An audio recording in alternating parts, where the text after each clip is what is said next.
always served food here from the day that we bought it. They served food before we bought it. But as the pandemic started to sweep across the United States and we were ordered to shut down on March 15th, we had one of the bands that plays here, Rebreather, wanted to set up a pay it forward program. So the first part about us getting busier with food was that. They came in, they bought 10 pizzas, we posted a quick video online, and after that, that took off. So that was sort of like the first leg of us getting busy. The second leg of us getting busy was I posted a picture of a pickle pizza that had pepperoni on it online. Someone else posted it on the Mahoning Valley carryout page, and that took off like wildfire. Now, we're not the ones that invented the pickle pizza. It actually, I can remember ordering pickle pizza in a place in Minneapolis 10 or 15 years ago. There are other places locally that put pickles on pizza, but for whatever reason, when we posted that picture, we had a strong base of fans. They really liked our pizza to begin with, and I think it just really took off from there. And what kind of pickles do you use, or was that? We use a cold pack pickle made by a company in Garrettsville. I think that was another big difference. The first few times we made the pizza with pickles on it, we had a customer who ordered it. A bunch of people tried it. Everyone liked it. So we started doing a pickle pizza maybe a year and a half ago. It wasn't until we switched the pickles to a cold pack, high quality, a little bit more expensive pickle that people really started to order it all the time. What is it about it you think that people like? Well, first of all, lots of people have a very deep and long and lasting relationship with pickles, myself included.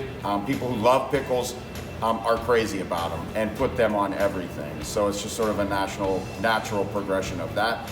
Like I said, I'm a big pickle fan. As a kid, my favorite sandwich was just cheese and pickles, wheat bread. And that's kind of what it tastes like. It's sort of like a hot sub sandwich that has pickles and cheese on it. I think that's the biggest part of it. It's novel in that it's not something you always see on a pizza, sort of like pineapple. But everyone that's tried it, I haven't had one person say that they don't like it. How has it expanded for you guys? How has the business expanded? Oh, it's probably almost tripled our food business since we were only allowed to do carry out. On a good day, when we had 300 or 400 people in here for a show, we would do $1,500 in food sales. Last Saturday, we did $3,500 just in food. No booze, no nothing. So it's at least doubled, if not almost tripled, our food sales. We've had to buy, we just had to spend about $10,000 on kitchen equipment last week.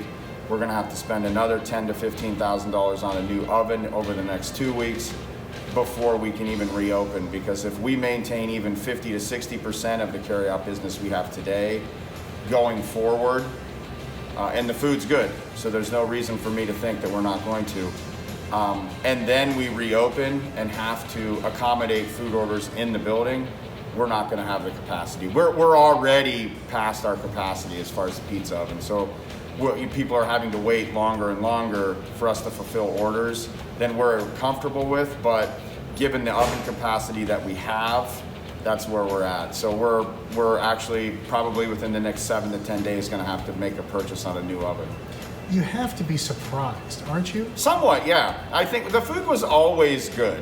The first couple of days that we were only allowed to do carry out, I was very concerned that we were not gonna be able to make it. But after that pay it forward program started, and literally within hours that took off. We went from having 10 pizzas paid for to having 50 to having 100 within the span of a day or two. And so when that took off, I got a little bit more confident that we would be okay. And after the first couple of weeks of videos of that being posted on Facebook, we started to get a lot of folks coming through here who had never been here before.